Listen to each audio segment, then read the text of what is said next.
Welcome back to another episode of Cheapskate Nation. This episode is going to be called The Good, the Bad, and the Modified. Everything you need to know about these Chinese excavators. So throughout this video, you're going to see random clips and bits and what I find good and what I find bad about it.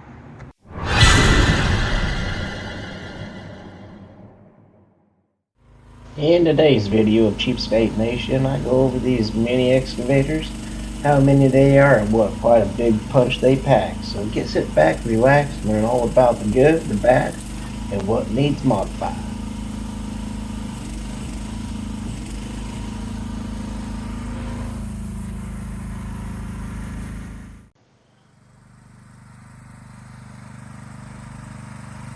Nothing like father and son destroying a fence together.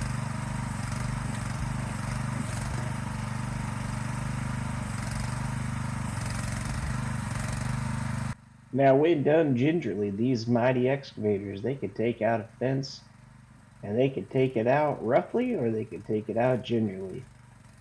The goal here was trying just to loosen up all the fence posts, so that way it could be lowered down and set aside so the boards could be used for replacement or something else at a later date.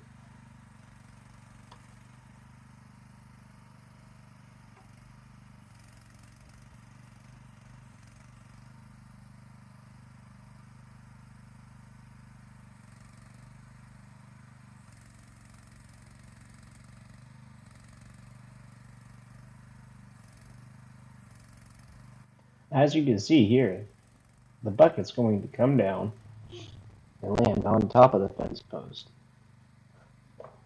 The fat-ass operator gently wiggles it back and forth, trying to loosen the concrete fence post out of the ground. With a couple of jerks of the stick, it's fallen over.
The operator is now going to try to pick up and move the section of fencing.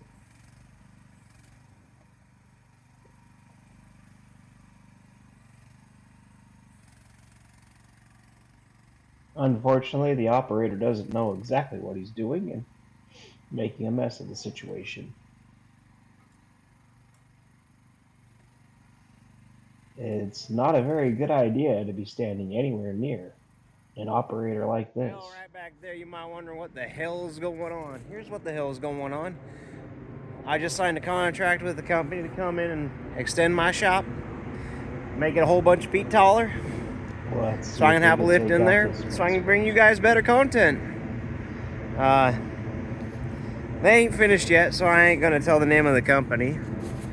They only get that privilege of when they finish the job. They're doing it for I feel like I'm overpaying them, to be honest, but I'm a cheapskate, so I feel like it's worth, we'll get down to the numbers when it's actually done.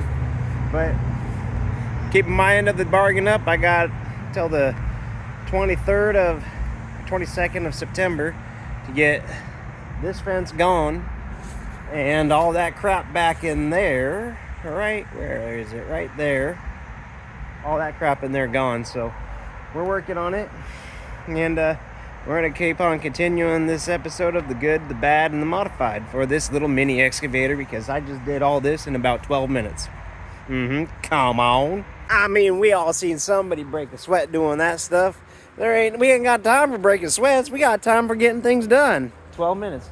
That's right. We're gonna go inside for the night. I gotta get my butt in bed for work in the morning. But tomorrow we're gonna come out here and probably tackle this some more, and maybe get some of it moved. I don't know. Fucking winging life.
So if you guys were watching there, I was just being very cautious. I only got one side. I didn't want to get the bar stuck in it.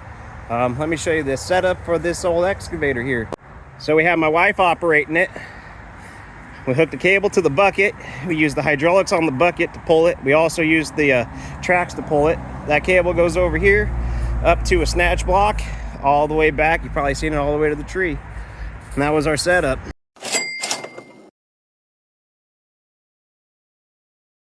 Just to get an idea how big this tree is, that's my hand right there. I mean, she is mammoth. Well, here we are, another day, another problem with the mini excavator. The spin motor that makes it rotate seems like it's making a grinding noise. I'm gonna see what's up with that. So underneath this plate here that I cannot get out because the cab is pinched it in place is the drive motor that makes it spin. And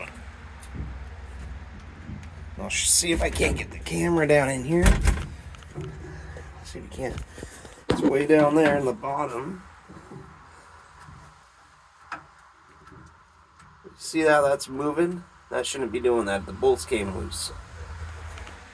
And the more I work on this thing, the more I realize the cab model just sucks because you can't get access to anything. The cab gets in the way of everything that you want to do on it. So basically it needs some big spacers under it to make it all work, or maybe be functional or trimmed, because I can't open the back door. Show you. The lip right here comes down past the door, so I can't even open this. If I want to access the engine, I got to do it through the seat right now. So that plate there is a pain in the ass to get out. There's the battery. The battery's right there. The hydraulic tank is there. But the reason why is because the plate gets pinched underneath there. And then over here it gets pinched under right here. And you have to pry it up. See how I got my wrenches in there? I got all but one bolt barely holding this cab on.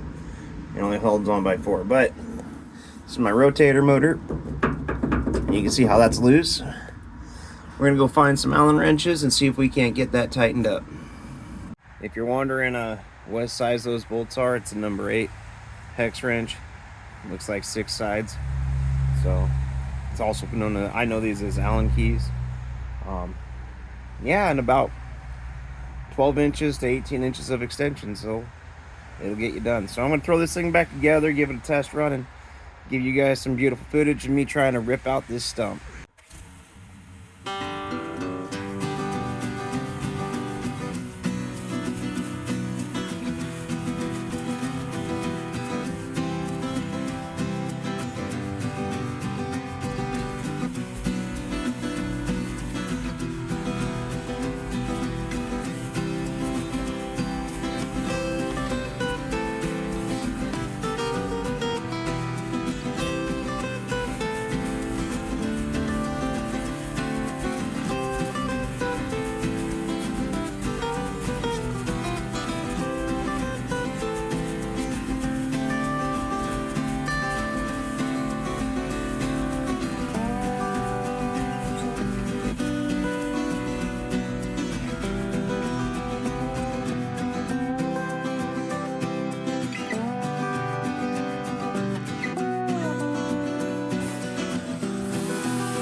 So the big problem right now is that this is going to be one big concrete pad with a root like this underneath it. It'll eventually rot out and the concrete pad will start to sink. Then I'll have to have slab jack come in here and fill it back up, and I don't want to spend that extra money. So taking the time now to get these stumps out, or these roots out from this stump, is going to be key to making this shop or this addition last. And yes, that is a dull chain. I went and put that one on there just because I knew I was going into the dirt.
So one of the good things about these mini excavators is they can help you take out a tree like that. It's a big son of a bitch. That root bar is just way bigger than what I anticipated it to be. But you know, so buy one of these things because it'll help keep you motivated through your project to finish them. One of the bad parts about buying one of these excavators is refilling it full of fuel. Check it out. You got this thumb screw, one on each side of the seat. Once you get those out, you can lift the seat up, and now look at all the room that you got to work with to put gas in it. So you're definitely going to need a long seat. I just so happen to have this kick-ass little funnel right here. It kind of sits right in there. It gives me a better target for when I'm pouring the gas in.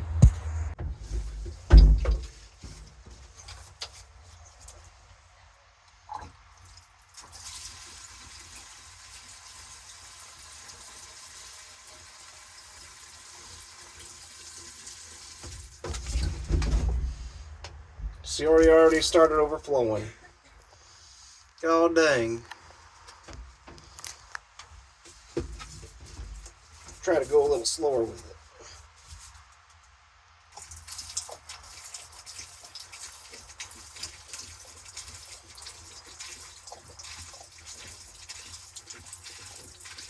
it. Oopsies.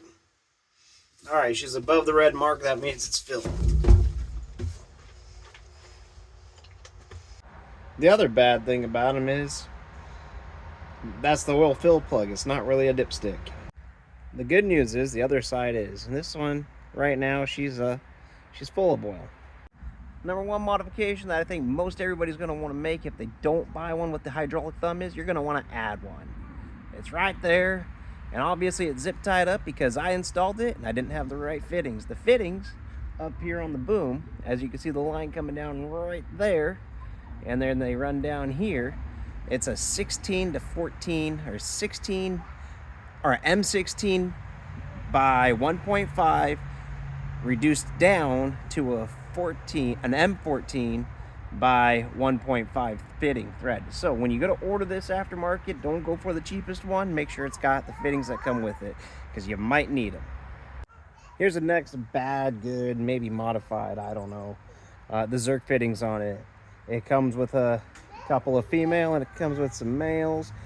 I might go ahead and modify it and convert them all out to male grease fittings. Let me show you what I'm talking about here. So they all look like that sumbitch right there. And it's a female.